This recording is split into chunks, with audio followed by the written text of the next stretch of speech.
Hello, everyone. Welcome to day 6 of our 90 days of power reading the Bible.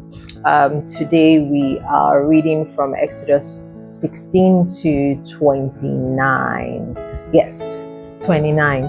So, as we can kind of generally tell, the book of Exodus is really about God's deliverance, God's covenant, and dwelling with the Israelites. So He's rescued them from Egypt, from slavery, and then into the wilderness. Is in that phase where He's providing, giving provision for the people, instructing them to be a holy nation. But as we begin to go into from chapter 16 downwards, you begin to see that God begins to shift from, the provision aspect, that's daily manna and all those things. He begins to shift into the law. So he's shifting into the law, into the patterns of worship, instruction on how to worship, and priesthood. So you can clearly see that God is actually trying to create a structure and establish a justice system for the Israelites, because he's trying to create in them a community of justice and holiness, and just that structure really. So I'm going to quickly go into the insights that I had. The first insight is that God's provision teaches obedience. Was trying to teach them obedience. So what do I mean by that? You can clearly see that in the case of the manna and the quail, God requires them to rely on Him daily. So God is trying to make them shift. They are relying on self. They are relying on any sort of maybe while in Egypt there was a daily place or how they worked, and they knew that they could get provisions for themselves daily. But you can see that God is trying to to shape them. That's the word, to shape them into a people that daily rely on Him. People who He tells them, I will give you this daily. Do not take more than you need daily.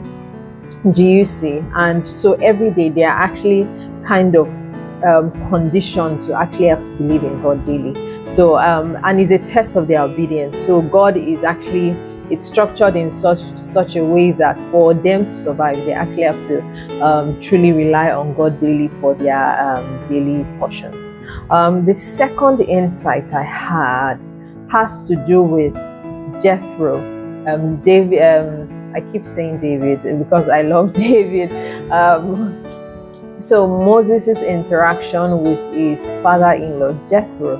So as we read, Jethro came to see, when he heard all the things that Moses had been doing, he came to see Moses in the wilderness. And then they had an encounter where, so what used to happen was every day Moses would sit before the people. They would bring all their cases before him. He would kind of mediate over them, settle issues, settle disputes, and do all that. And that was happening daily. And then Jethro came, and Jethro saw what Moses was doing. And afterwards, Jethro had to tell him. Jethro said, this thing, that particular word was a bit strong, because it's the kind of word that could easily force. It was a kind of, should I say, sentence that could force someone into defense mode. So Jethro said to Moses, he said, this thing that you are doing is not good. And what was the thing that Moses was doing? He said that Moses would wear himself out. Not only would Moses wear himself out, that Moses will also wear the people out. That this habit or this system you have where every day everyone will gather, probably queue on a line, it's time for my case. Moses will listen, you settle it this way, settle it this way, the next person will come. And it was only Moses that was presiding over Israel. Did you hear the numbers I said that I estimated to have left Egypt? 2 to 3 million. So imagine all the people that had issues, maybe quarrel or whatever, disputes, and every day Moses was the only one presiding over them. And just Jethro gave him an advice, and what the advice that Jethro gave him was the most beautiful breakdown of organizational structure that I believe that anyone can work with. It's so beautiful that in modern times, it is actually still, I think it is fabulous. And let's quickly read it. It's in Exodus 18 verses 21. He says, but select capable men from all the people, men who fear God. That's the number one criteria. Trustworthy men who hate dishonest gain, and appoint them as officials over thousands, over hundreds, over fifties, and over tens. He broke it down. So appoint men who would preside over 1,000 people, another group who will preside over 100, another who will preside over 50, and another who will preside over 10. Like, he broke it down, and he continued by saying that way only the really serious issues will come to you. So Moses was weighing himself out in that even if they had as little dispute as your chicken came to poo on my doorstep, Moses had to preside over it. So Joshua is now saying, you will wear yourself out, even the people will be tired. Imagine if you are number 100 on the queue that day, you are tired, you are waiting on the line. What do you know how that could drag? So now Jethro gave him a structure. Put people over to preside over this simple or smaller matters. Do you get? So not everything has to come to you. It is only the really serious one that has to come to you. And guess what the Bible said Moses did? He said, and Moses listened to his counsel. Mind you, this was Moses that literally was leading millions of people now, and we don't even know what do you call it now? The job description of Jethro. All we knew was that he was also a priest. He was his father-in-law, but we do not know. All in looking at, maybe if in case we're looking at institution, maybe we might be looking at CV. Some people might even say that Moses had done more, but Moses humbled himself. Like Moses, the Bible said, and Moses listened to his counsel. And that is one thing. Sometimes we over spiritualize what this thing we call counsel. Some people will tell you, if God has not told me, I cannot listen. Moses could have said, I'm sorry, Oga, from where to where? Look at me now, look at me, see me now. I'm presiding over these people, as in, what have you done? You want to come here and come and advise me? God called me from burning bush. You haven't done what I'm doing. You haven't done what I'm doing. You won't understand spiritual matters like this. I mean, Moses could have said, and the Bible did not even give any objection that Moses had. It said that, and Moses listened to his counsel, and Moses did. He said, and Moses did exactly as Jethro had said. And I think that that's beautiful. And this is just a very beautiful example of delegation. Many of us have struggled with delegation. I know that I have, where you now understand that the whole essence of delegation is for you not to even wear yourself out. And not only not to wear yourself out, not to also wear the people out who are, working for you. Create a structure. Delegate people. It's not everything we have to preside over, so that we do not wear ourselves out, and so that we have time for the important matters. Absolutely beautiful. That's my number 2 insight. My number 3 insight is, God started to constitute the 10 commandments. See, the 10 commandments were not just random rules that God, gave the Israelites. It was God's way of forming, what would I call it now? It was a way of him forming the Israelites into a distinct society. Mind you, the Israelites were a peculiar bunch. So, reading chapter to chapter in Exodus, I laugh a lot.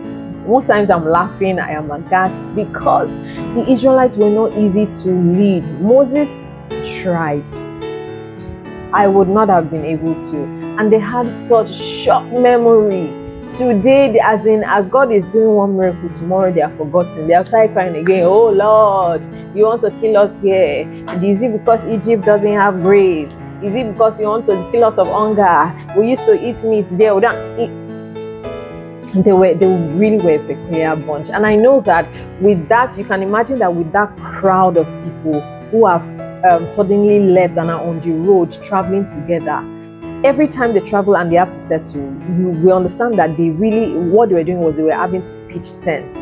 And because some of it is not temporary, of course it's not temporary structure, you can imagine the kind of, disputes that were arising. This one is that's my cow. This one is like, it's not your cow. my cow, my imagination runs wild because I'm just like, someone's like, oh, my cow had a black mark on this thing. Someone's cow may wander away and someone else is saying, someone else may kill another person's animal mistakenly. Someone may it must have been chaos. I'm telling you. And God was looking at it like, hey, these people, they need laws, they need rules and regulation.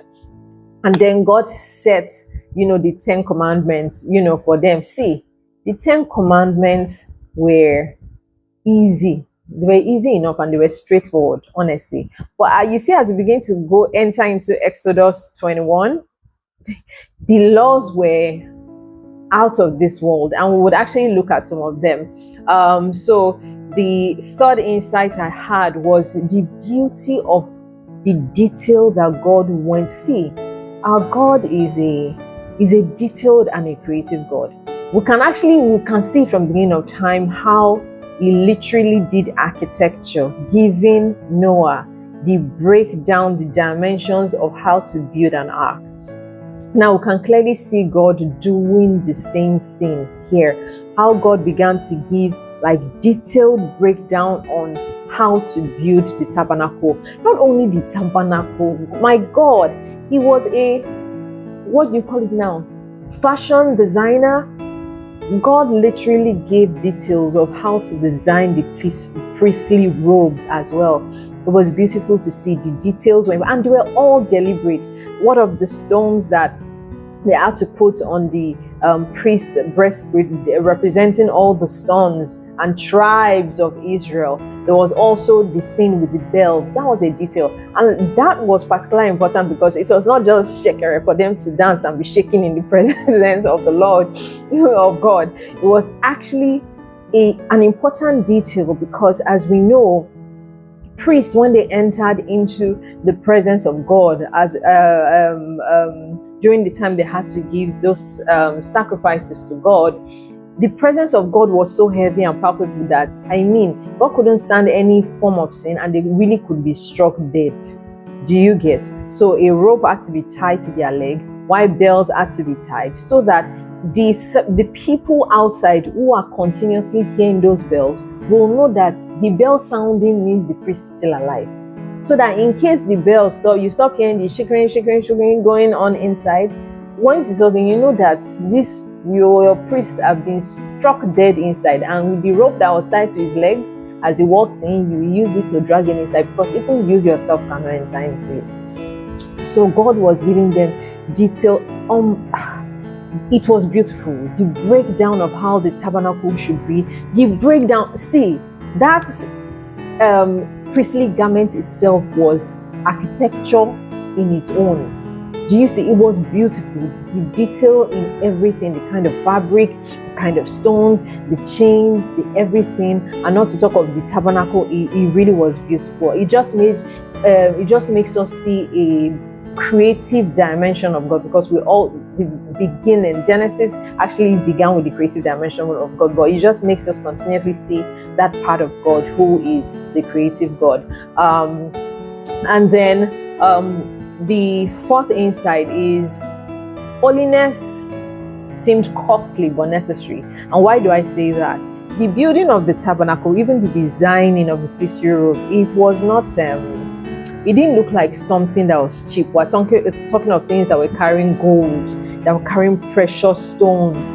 They were not things that you could see easily. And that was the cost of holiness then, which is actually what makes us having Christ now even more beautiful. If you think of all what the ancients, the Israelites then, the Jews had to do just to come into the presence of God, I feel that there's a lot we are taking for granted now, where you had to do this and follow this procedure and follow this procedure and follow this procedure and do this first and do this. Now there are no laws.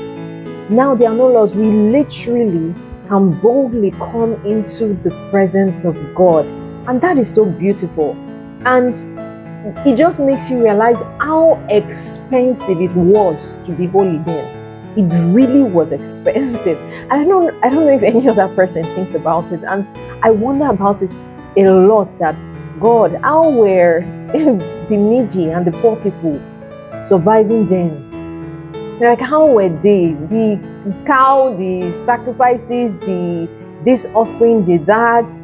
It all the more makes me just grateful that I am here in this time, and I'm grateful for Jesus Christ. I'm grateful for the ease and the mercy and the grace that the birth, death, burial, and resurrection of Jesus Christ wrought for us. I'm really grateful for that. So, the last things I'm going to be sharing is some silly, I know some of you saw it, but some seemingly funny or weird laws that were there, because Exodus 21 to 23 started to go into laws, some of the laws that were there, because after God gave them the 10 commandments, now started to give them, so the 10 commandments were short, so, and they were straightforward, but these ones, the first one is in Exodus 22 verses 3, it says that if someone stole and couldn't repay, they should be sold, and the money from their selling, they should use it to pay for the item that they sold. Can you imagine that happening now, where if someone stole something and you don't have money to pay for what you stole, they will sell you and use the money they used to sell you to pay for that item. But let me tell you why that was important at that time, because I know that when God is giving laws, it's because it was happening, it was rampant. So thievery was happening, probably busting into someone's tent, doing all this things. So it really was common. So that kind of thing was beautiful, because those kind of things were actually set in place to actually caution people. The second one I wanted to say is that people like to quote a lot of an eye for an eye, this thing for this thing, a leg for a leg, a tooth for it is there, it is written in the Bible. That was in Exodus 21, 23 to 25. What? It may sound harsh, but the reason was actually to dissuade people from vengeance. And let me explain. Knowing that they would remove your eyes for removing someone's eyes is likely not to, because I tell people this, right? Anger is usually an excuse, or some sort of violence is usually an excuse most times for people who know that the person they're attacking is a weaker person, or that they cannot retaliate. And why do I say that? There is really an amount of anger that some people have that would make us slap a soldier, for example, that is holding a gun. Do you see? When it comes to some certain scenarios, it's like common sense calms down our anger. So many times, an eye for an eye, knowing that your eyes are likely to be removed, or are not that likely, your eyes are going to be removed if you even mistakenly remove someone's eyes, will make you to be careful. And another thing is that you couldn't do more than the damage that was meted to you. So that way you could not have someone who was overzealous in his vengeance and did overboard. So if someone cut off the tip of your pinky, you couldn't now in anger or vengeance cut off their whole fingers. Do you see? So you couldn't, first of all, it mitigated people wanting vengeance, and also it cautioned people to know that even in your vengeance or whatever it is you are doing, you cannot do more than what someone has done for you. If someone removed your eyes, you cannot remove two of their eyes. Do you see? So in a way, that was actually good, because I felt that it wasn't as if the Bible was trying to encourage people to actually go for vengeance. I think that thing in place was actually to be a caution for people not to let it get that far. That is actually what I say about it. It wasn't an encouragement of do this and do this. It was actually to encourage people not to go that far. And then another law that I saw that seemed a bit funny to me was, if a man dug a pit and his neighbor's animal fell into it, he had to compensate the owner. What was this pointing at? It seemed funny, but what was it pointing at? It was cautioning people on negligence. You can't just go around digging random holes that you are not covering. Do you see? So it wasn't really, when you look deeply about most of these laws, it wasn't really about the laws. It was about what it was supposed to mitigate. So someone who knows that he might be forced to pay for an animal that's fallen into a hole that he dug will not dig hole anyhow. Or if you dig any hole, for example, you will cover it. Do you see? So when you are reading, you're like, these people are trying, there's so much laws, there's so much this, there's so much that. But if you look at it critically, many of these, not many, all of these laws were actually supposed to mitigate things. It was, to me, it was actually preventive than curative. It was set in place to actually caution people to know that, if I do this, if this now happens after I do this, there is repercussion for it. So, and I actually think that it was beautiful.